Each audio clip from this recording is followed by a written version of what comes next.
Welcome to episode 12 in the Inside xtUML Learning Series, and thank you for joining me. My name is Dee MacArthur, and in this segment we will be looking at how xtUML model data is organized. Along the way, I'll provide suggestions for structuring an xtUML project so that modeling activity can progress concurrently and artifacts can be reused efficiently. The Inside xtUML series is sponsored by the xtUML.org community, and I encourage you to visit their site to learn more about the organization. This episode is part of an ongoing series of presentations covering all aspects of xtUML modeling. If you have missed an earlier segment, it can be viewed using the links at either xtUML.org or at YouTube on the xtUML channel. Earlier in episode 3 and 4, the steps to creating an xtUML model were described, and the runner's GPS watch example was presented to illustrate each step. In those episodes, the presenters described the pieces of the model, the diagrams, and blocks of action language that combine to form the entire system. Missing from those discussions were the details surrounding how best to organize the various model elements that combine to form a complete project. To assist, the xtUML editor employs a default structure that is very flexible and often is sufficient for individual modelers working on small projects. However, for more complex projects or larger teams, this default structure can create restrictions that force sequential editing of some model elements and duplication of others. The xtUML modeling approach has been used on hundreds of projects, and through this experience, modified project structures have evolved that better fit with the organization of these larger teams. To explore this topic, I will follow an agenda that begins with a brief review of the xtUML process and the roles of some team members. With this background, we next look at 3 common project structures that have emerged as the preferred choice for modeling teams of increasing size.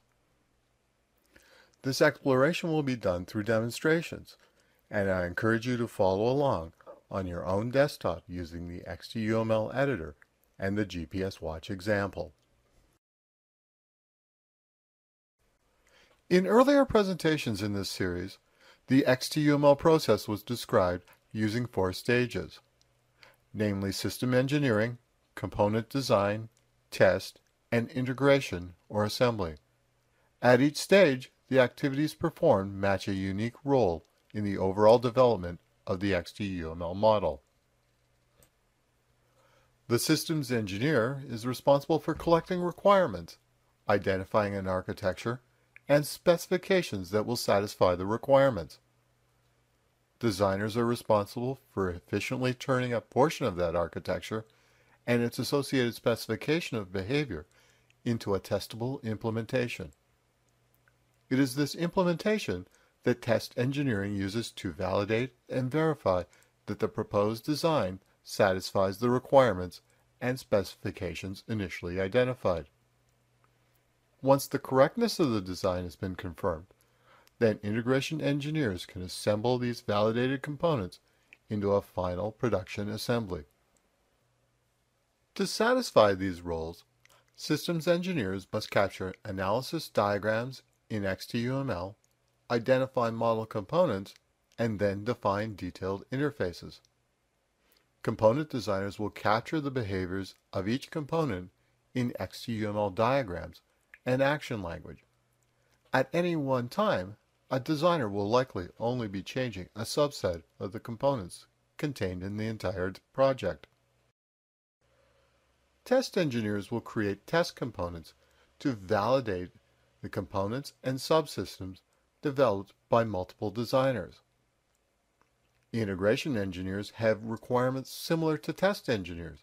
They will work with components from several designers, and more than one implementation could result from the same collection of components. If these activities are to be achieved efficiently, then the selected structure for organizing the model elements and artifacts must allow system engineers to define and organize components in a way that designers and test engineers can reference them but not necessarily change them. When changes do occur, the structure of the model elements must permit easy propagation of those changes without rework. Design and test engineers must be able to select only the components they require, and when changes are made, to propagate them back to the master component without creating rework for other designers or test engineers that also require those components. Integration engineers need access to components without interrupting the work of designers or test engineers, and then to logically arrange the implementation artifacts associated with each pass through a model compiler. Depending on the structure chosen, satisfying these needs can be trivial or challenging. The first structure to be discussed is the default project structure created by the xtUML editor each time the new project wizard is executed. This structure is the basic container for xtUML model elements and is optimized for new xtUML modelers and small projects. To investigate this structure, I will be using the xtUML editor and the GPS watch model that has been developed during earlier episodes in this series. I encourage you to follow along. When the new project wizard runs, it creates a project structure ready to accommodate all diagrams, model elements, and translation artifacts in one place. Modelers are then expected to extend this structure with folders that collect related artifacts. In these projects, each component is typically used only once. But if reuse is needed, then copy and paste is typically preferred. Since all model artifacts are stored in a single project, the model can be easily shared or versioned using a project archive. The xtUML editor is based on the Eclipse framework. Eclipse uses a workspace to collect projects, and a project collects artifacts associated with a particular build activity. An xtUML model is an example. Let's begin by launching the xtUML editor.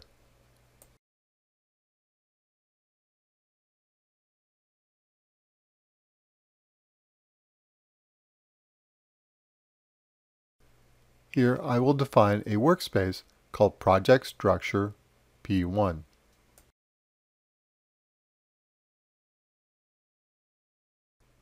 Now select Workbench. This will take us to the xtUML editor. And then select the new project, giving it a name, Example Project. This is the new project wizard, which will set up the default structure. To organize model elements, packages are used.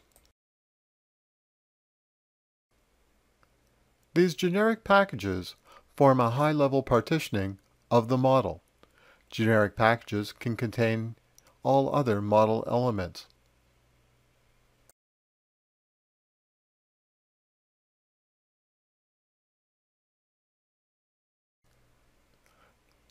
To organize the project, I suggest creating 4 packages.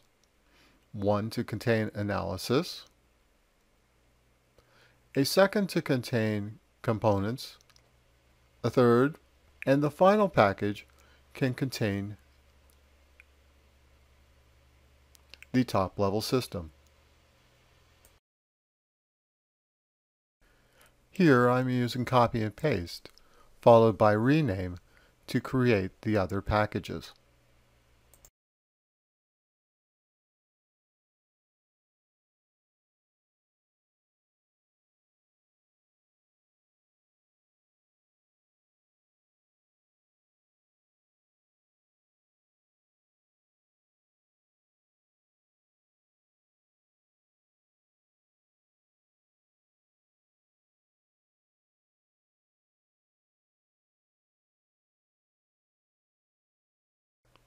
Since analysis involves many diagrams, I suggest organizing each diagram with its own package. Within a package, all actors, components, lifelines, and interactions are then contained.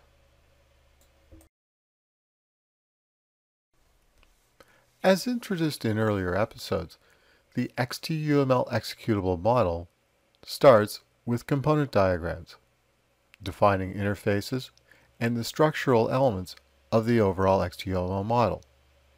Within each component are class diagrams that describe the abstractions, associations, and operations of the data within each component. A class can have a state machine. It defines the functional life cycle and how events are to be handled by each class. And finally, within a state, a port, or action block is action language. This defines the behavior of the actual component as it's being executed.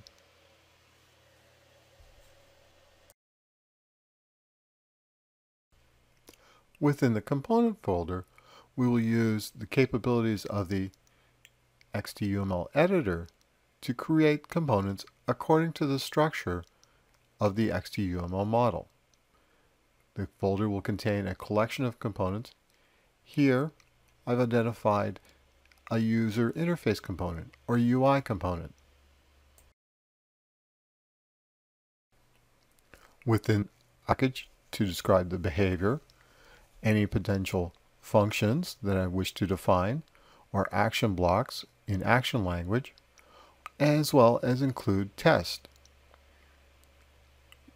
My component contains an interface. As part of that interface, I will define it and draw it on the diagram within the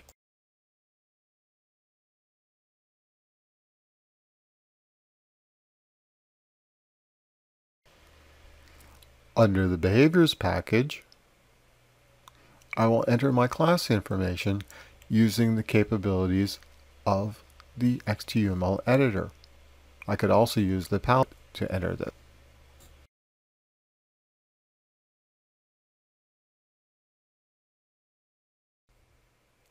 Next, I will further define my class, giving it operations, in this case, and an attribute. I'm entering current time. To this class, I will now provide, using the editor, a state machine, and add to that state machine the first state at that time.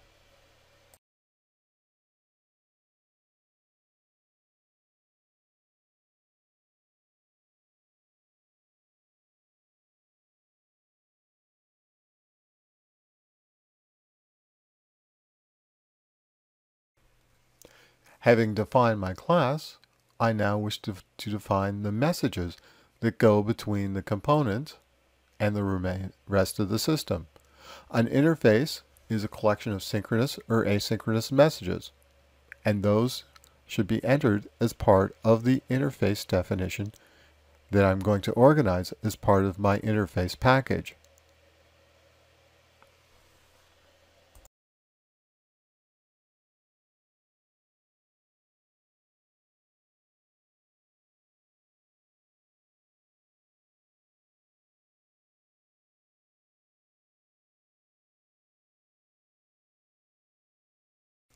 In this case, I am creating the interface that I will create an operation to reset the timer and also a signal that will start the timer to tick.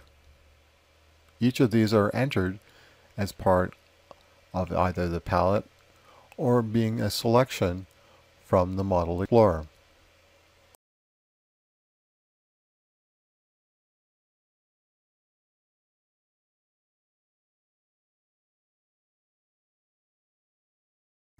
Now that I have a definition for my interface, I assign it to the UI component.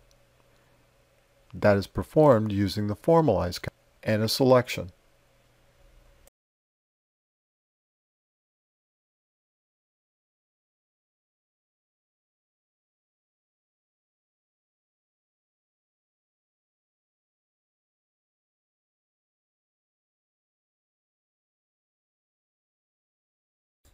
Having completed my interface and component definitions, I'm now ready to define my system. To do that, I will use component references. These references are placeholders for components. They allow for multiple implementations to be swapped in and out conveniently. They also enable for a single component definition to be used in multiple system deployment diagrams.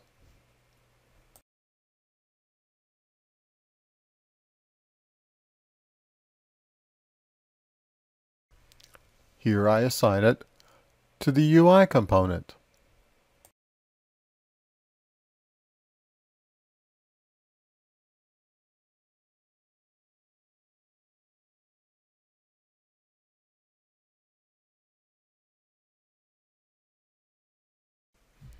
Next, let's look using the navigation how the files are stored within the file system. The navigation view shows the project as well as its file structure. Here you'll see that each of the generic packages is contained as a file. There's underneath the models folder. There is also a source folder that is used during translation and a gen folder that holds the markings files. Under the models folder, you see that each of the generic packages is now a file system folder, and within it a number of xtUML files. These are created and maintained by the xtUML editor and contain dependencies between them. It's for this reason that when we share our models or go to archive, we always create an archive based upon the entire project and not individual files.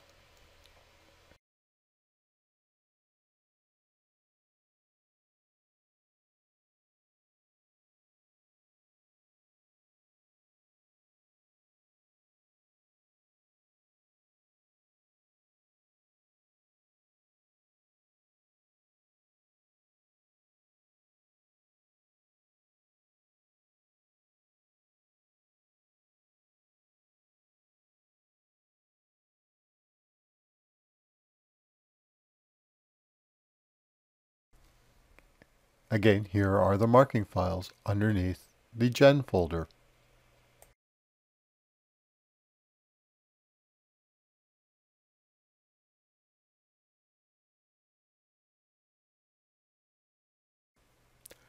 Having looked at a generic project, we'll now see how it has been organized. The GPS watch contains a number of generic packages.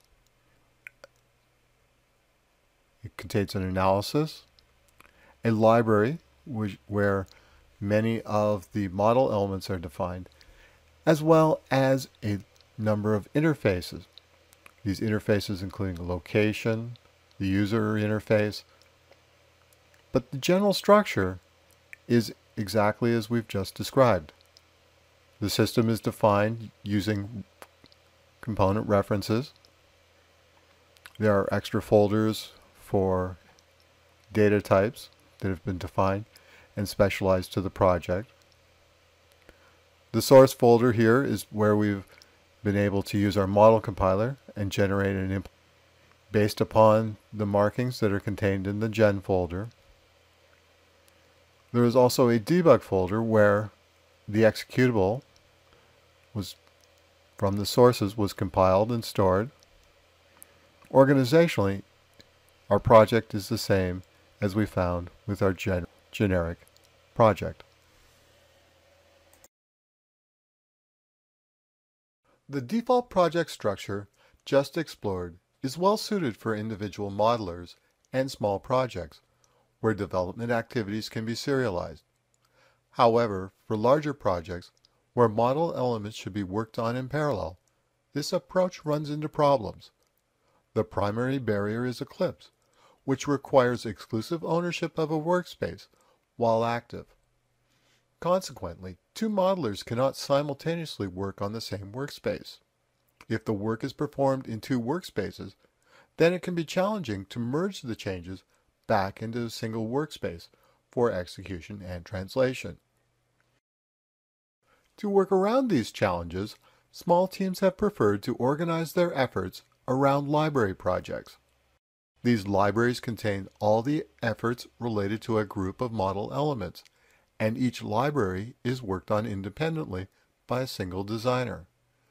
Typically, these libraries are organized as collections of components, interfaces, or system diagrams suitable for model translation. The key to making this distributed multi-project model work is the interproject reference. Conceptually, these references are the Workspace version of the component reference that was just used in the single project model. To enable interproject references, open the project's preferences and then click on the box next to the entry Allow Interproject References. A check mark should appear. Once this selection is made, then each time a data type, interface, or component is to be formalized, then the selection list will include not only valid entries from the current project, but also eligible model elements from other projects within the workspace. Returning to the xtUML editor and opening it up in a new empty workspace, add the example GPS watch. With this example, we will convert it into a distributed model. Since this work involves using the Model Explorer to create new projects and then moving model elements between these projects, I will close some of the extra windows available in the xtUML editor. The first project I'm creating is the GPS watch analysis project. This will hold the analysis diagrams. When working with a distributed model, the first step after creating the project is to ensure that interproject references are enabled.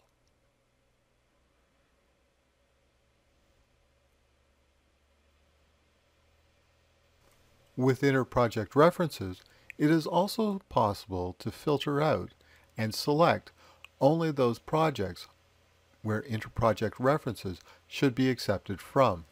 Here I am enabling the GPS Watch project. Having prepared the analysis project to accept interproject references, I'm now ready to copy the analysis into this project. We see here over in the navigator that the models folder has been updated to contain the analysis diagrams. I will continue by copying over the activities and the sequences folder.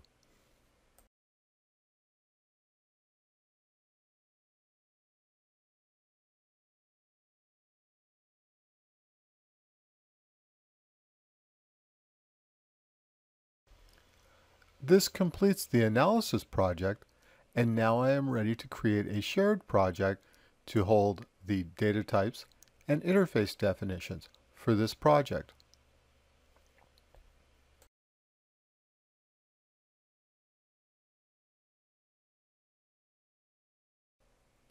With this empty project, I'll use copy and paste to bring the generic folders across and references to distribute as part of the distributed model.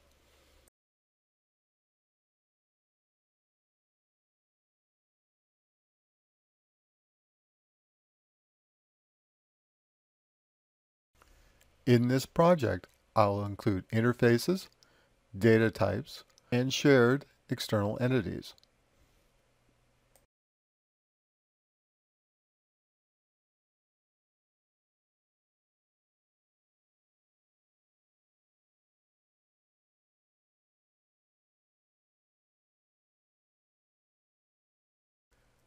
With these folders now copied across, I'm ready to create a new project to hold the components that make up my distributed model.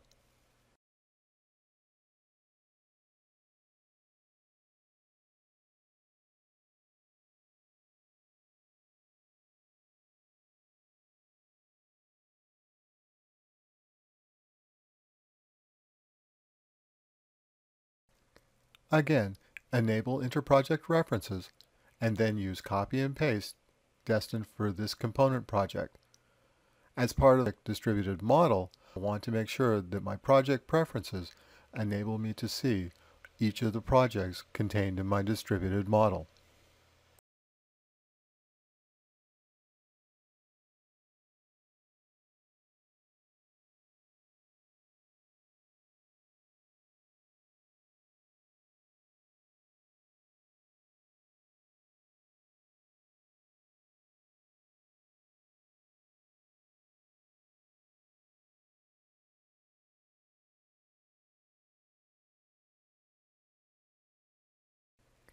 With interproject references, if the source were to ever change, then synchronize with library or synchronize references can be used to bring those changes across to the distributed model.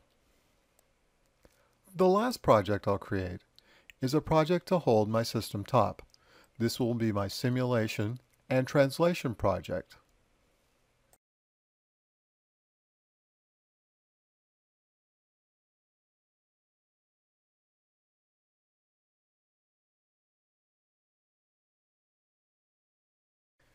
Again, interproject references are enabled. However, on this one, I will be creating from scratch and starting with a package to hold my diagram.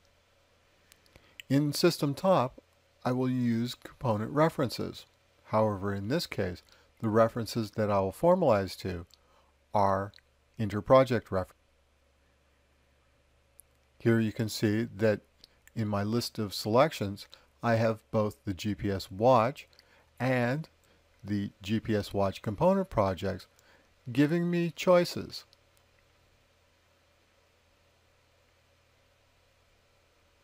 Repeating the component assignment, I will have 4 components that combine to give me a GPS watch.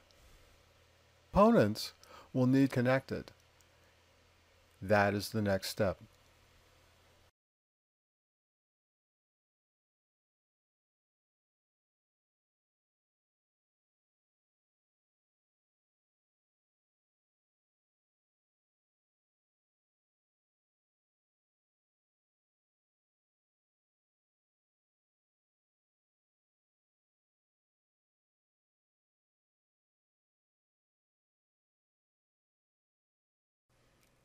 With the components now formalized on my component diagram,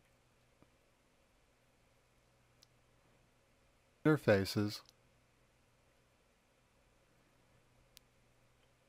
and navigate just as if these were located within my single project.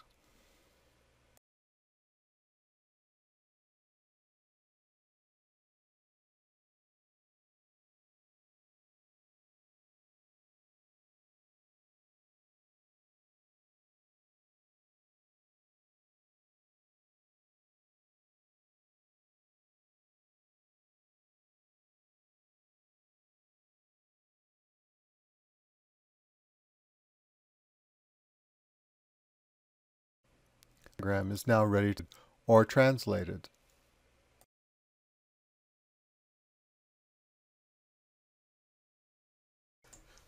Next, as project complexity grows, modeling teams reach a point where individual components become so complex that they become small projects unto themselves.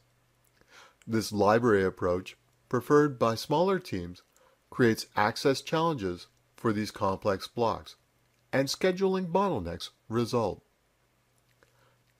To remove these bottlenecks, large projects have moved away from organizing their efforts around component libraries and instead view each component as a separate project. Now each component contains the analysis, design, and test elements associated with the component. This IP approach has the benefit of streamlining access to the component, and the component is easier to migrate to future projects. For individuals working on the project, their workspace no longer needs to contain the entire component library or top-level system. Only the minimum set of required model elements are stored. This can significantly reduce workspace storage requirements and improve project robustness. To begin this portion of the demonstration, I've restarted the xtUML editor in a new workspace and am now bringing in the GPS Watch project. The steps I'll follow are very similar to what we just saw in creating the distributed model for small teams. The primary difference is that projects will be created to hold IP resources and group model assets according to their IP function rather than their model element type. The first project I'll create is the shared resource project. Here, interface data common elements to the IP blocks will all be grouped into this project.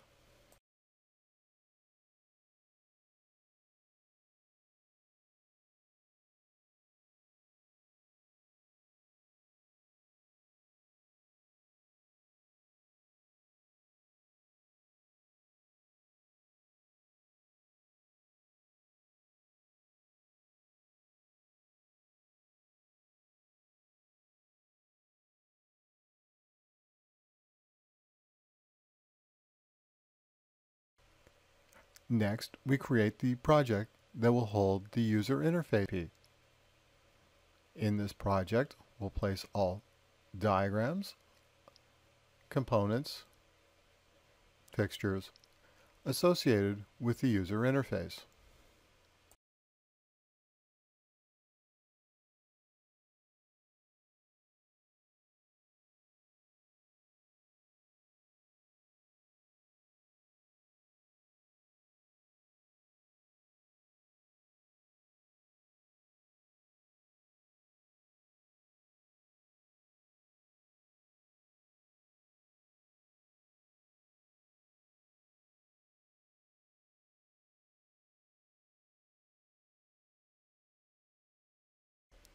This is repeated for the other model components.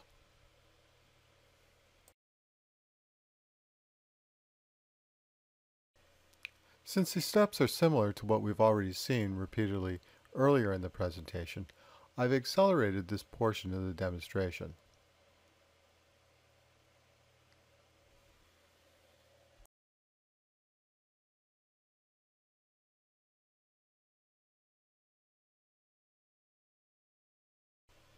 The final project to be created will hold the deployment diagram for the system top.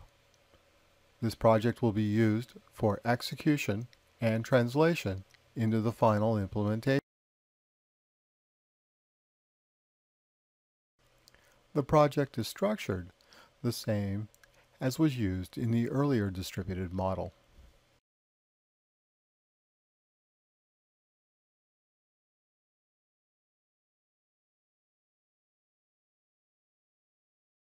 In summary, the default project structure created by the xtUML editor as part of its new project wizard is good for organizing small models. By logically combining related elements under generic packages, each model can be tailored for easy navigation and improved comprehension.